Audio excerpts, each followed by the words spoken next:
What if selling your Los Angeles home in 2026 the wrong way could silently cost you over $100,000? And most home sellers don't even realize it. The surprising truth? Almost every homeowner is making 3 hidden mistakes that could sink their sale before it even starts. The last mistake may cost your home to experience almost no buyers. So don't make these 3 massive mistakes when selling your Los Angeles home. Mistake number 1, the pricing mistake.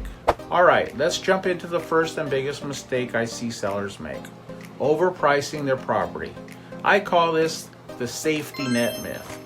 The logic usually goes something like this: hey honey, let's price it a little high to leave some room for negotiation. If it's too high, we can always lower it later. Makes perfect sense, until it doesn't. In this crazy market of a few years ago, you might have gotten away with that. In the 2026 Los Angeles market, that strategy is financial suicide. Here's why. Today's buyers are the most educated they have ever been. They have instant access to every sale, every listing, and every price drop right in their phones. They know exactly what homes in your neighborhood are worth. So, when they see an overpriced home, they don't think, oh, a chance to negotiate. They think, what's wrong with this house? Or, this seller is totally unrealistic, and they don't even bother booking a showing. Your first 2 to 3 weeks on the market are your golden window. That's when you have the most visibility and buzz from the MLS. If your home is priced too high, you miss that window completely. Your listing goes from new and exciting to stale and questionable. In a market like Los Angeles, once a property sits for more than a month, buyers get suspicious. They start to wonder why nobody else wanted it, and the stigma kicks in. The downward spiral starts. This is why there's so many expired listings. While a well-priced home is selling around 20 to 45 days, we are seeing overpriced homes in LA sit on the market for 80 days or more. What do you think happens then? Well, the only offers you get are lowballs from investors who smell blood in the water. The seller is then forced to make not just one price cut, but often 2, 3, just chasing the market down. In the end, they almost always sell for less than they would have if they just priced it correctly from day one. It's a painful cycle that eats away at your equity and your sanity. So, how do you avoid this? With the disciplined, data-driven pricing strategy. This has nothing to do with what your neighbor got 3 years ago or what Zillow's Zestimate says. It has everything to do with the hyper-local, up-to-the-minute analysis of what truly comparable homes in your specific micro-market have sold for in the last 30 days. A great agent will show you not just what sold, but how these homes were presented and how long they took to sell. The goal is to price your home 1% below the last comp to create urgency and attract multiple qualified buyers. When you do that, you'll probably create competition. Instead of negotiating from a fantasy price, you have buyers bidding each other up to a price that reflects true demand. Don't be afraid. The market always balances itself out. That's how you get top dollar in 2026. You don't get it by testing the market. You get it by respecting the market. Mistake number 2, the staging and presentation mistake. The second huge mistake is neglecting the presentation. So many sellers try to sell their house when they should be selling a home. Think about it. You lived in your space for years. It's filled with your family photos, your kids' art projects, and bulky furniture that fits your life. To you, that's love. To a buyer, it's a distraction. They see your life, not theirs. They see a project, not a turnkey property. And in 2026 market, buyers want a move-in ready house. Put yourself in the buyer's shoes for a second. When you're scrolling through listings online, what makes you instantly click away? Is it the clutter, the dark dreary photos, the super personal decor? Let me know in the comments below. Buyers form an opinion about your home in the first 10 seconds. Often that decision is made from their car before they even step out. If the lawn is a mess or the paint is peeling, you might have already lost it. That's curb appeal. And in an image-obsessed city like Los Angeles, first impressions are everything. Inside is even more important. An empty home can feel cold and small. A cluttered live-in home feels cramped and makes it impossible for buyers to connect emotionally. Industry research consistently shows that poorly presented homes sell for less, and they definitely sit on the market longer. On $1 million LA home, that's a massive mistake. The solution is to start thinking like an investor. Your home is no longer your private space. It's a product for sale. The best products are always marketed to create an emotional response. This is where professional staging becomes one of the highest return on investments you can make. Staging isn't about hiding flaws. It's about showcasing possibilities. A professional stager brings in neutral, modern furniture that's scaled to make each room feel spacious and inviting. They create a lifestyle that buyers want to step into. The cost for staging in Southern California can range from a few thousand to over $10,000, but the return is almost always worth it.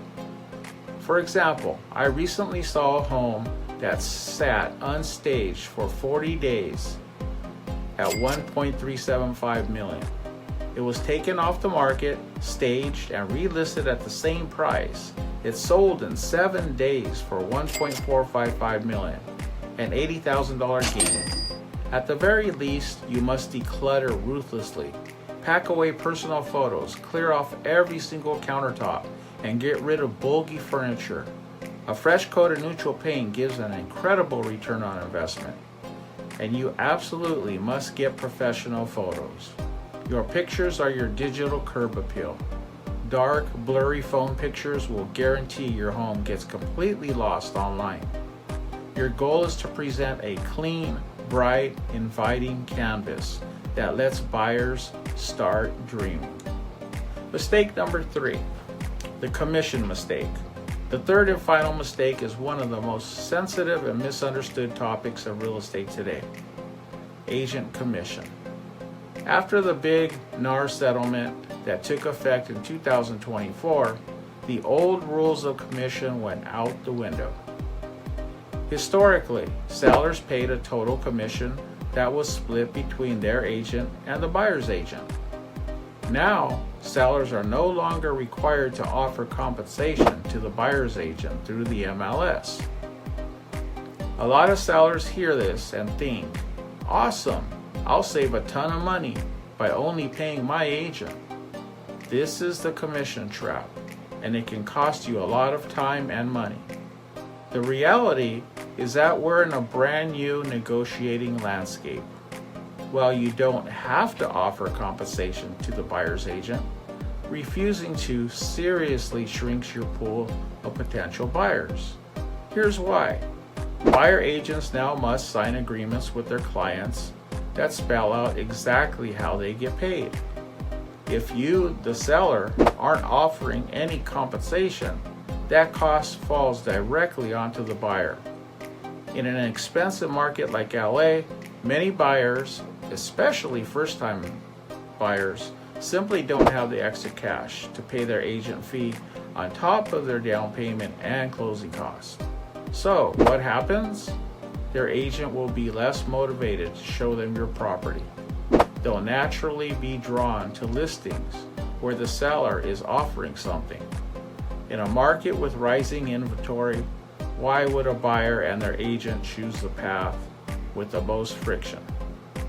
By trying to save 2 to 2.5% on the commission, you could be cutting out more than 3/4 of your potential buyers, if not all buyers.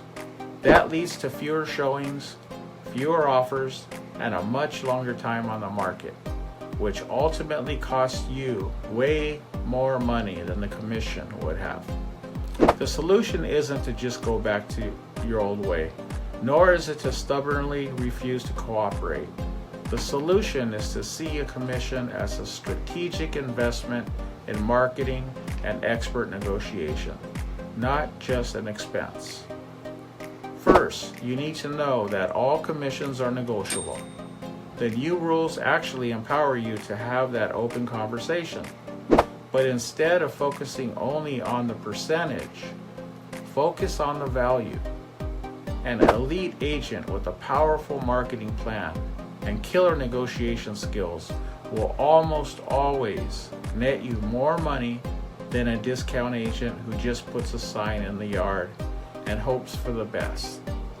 A smart agent in 2026 will advise you on a flexible compensation strategy.